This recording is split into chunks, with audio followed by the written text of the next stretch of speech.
I've only done a minute and I'm already starting to get cramps. I thought I was healthy.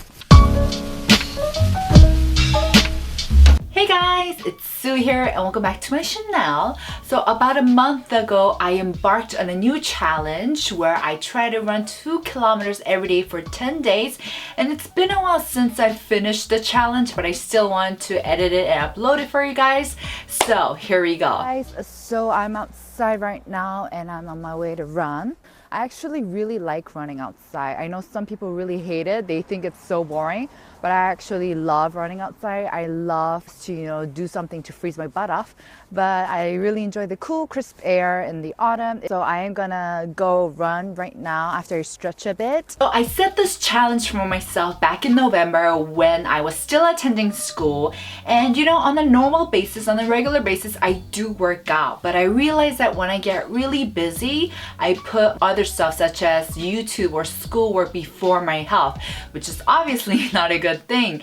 And so I would get so stressed out, and I actually started having the worst breakout on my chin like ever, and I wasn't getting enough sleep and it was just a total disaster. So I realized that I needed to take care of myself, and that was when I decided that I would try to make time to run 2 kilometers every day for 10 days.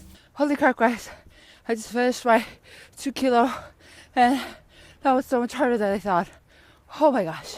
And my butt's also freezing. Now, 2 kilometers for some people might be a piece of cake. For some, it might be Mount Everest. But for me, it was the perfect amount because it was still an amount that I needed to push myself, but it wasn't impossible. So I felt like 2 kilometers was a reasonable challenge that I could do every day. Where am I? For the first couple of days, it was actually pretty great. I felt I was getting back on track and I could really feel myself relieving all the stress, and it was actually pretty good. I'm actually very excited. I have a lot of pent-up stress, so I'm ready to release all that. So let's go. Right now, I'm on my way to the gym. Decided to run in my gym because it is so cold right now. It's really, really cold, so I decided to just run at my gym. Now, one of the biggest problems that I had while during this challenge was how unbelievably tired I was.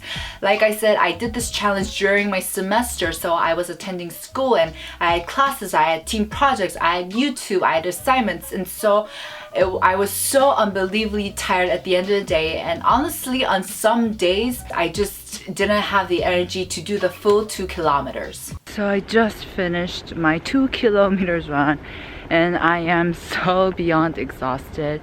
To be honest, I didn't run the whole way. I had to pause and take walks in between because I just couldn't. And you know what? I was like so tired that at one point, I didn't even think. I wasn't even thinking. I was just walking that treadmill like a zombie would walk on the treadmill. And I also want to kind of kill myself for making myself do this challenge because I am so tired. This basically shows the speed rate that I was going at, and that is a moment of weakness, guys.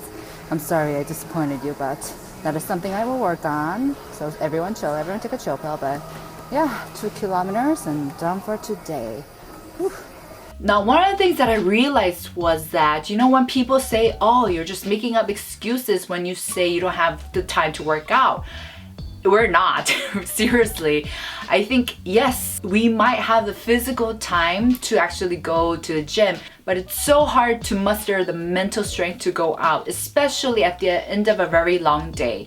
So if you're one of those people who felt really bad about yourself because, you couldn't really make the time to go to the gym, I hope you don't feel guilty, or I hope you don't feel miserable about it, because it's hard.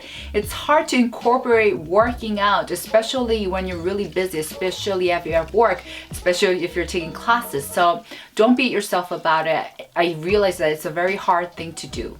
Hey guys, so I am back in Korea. Actually, I went to Japan for a couple of days and it's been quite a bit, I think a couple of days since I've been back, and I haven't been exercising at all. And to the worst, I don't even feel bad about it. During my stay in Japan, I didn't exercise because I was there for work/vacation, so I kind of wanted to treat myself. But I told myself as soon as I got back, I would exercise right away. But I didn't. I ended up not going at all. I was about to say that I had so much work and editing to do, but that just sounded like such an excuse in my head. At this point, I honestly don't know what to do. So after I came back from Japan, it felt like everything had reset itself, and I felt like all my hard effort in trying to prioritize my health and going to the gym was all for nothing, which really discouraged me. But the funniest thing was, as soon as I shot that footage, I thought to myself, you know what, you need to stop thinking and just do it, quote Nike. And so I stopped debating whether I should go or not. I stopped thinking altogether, grabbed my running shoes and just went to the gym and I worked out. You know, sometimes you just gotta stop thinking and just do what you gotta do. Now the challenge itself, it definitely was not the most difficult one that I had done, but because I had school and because I had all these other things going on, it was so hard for me to prioritize my health when it seemed like I literally had no time. But I did realize two things during this 10 days. First is that never to underestimate how difficult it is to start working out and to start incorporating working out in your daily routines, and to give myself more credit once I do it, because I probably deserve it. The second thing I realized is that it's okay to have a relapse. I mean, we're humans after all. We're not robots. We're not perfect. If you feel tired one day and you really don't feel like going to work out, take that day off, take that nap, have some rest for yourself. But just remember not to give up totally and not to feel terrible about it, and just go the next day or the day after, because it just means that you needed that rest for that day. So that was it for this video. I hope you guys found this video helpful in one way or another. And I just wanted to say that, you know, we're all exercising to be a happier, healthy person. So I hope that, including myself, that when we work out, we have a positive attitude towards it and we don't feel miserable, even though I know it can be hard sometimes. And yeah, that was it for this video. Please like and subscribe if you haven't already, and I'll see you guys in my next. Bye!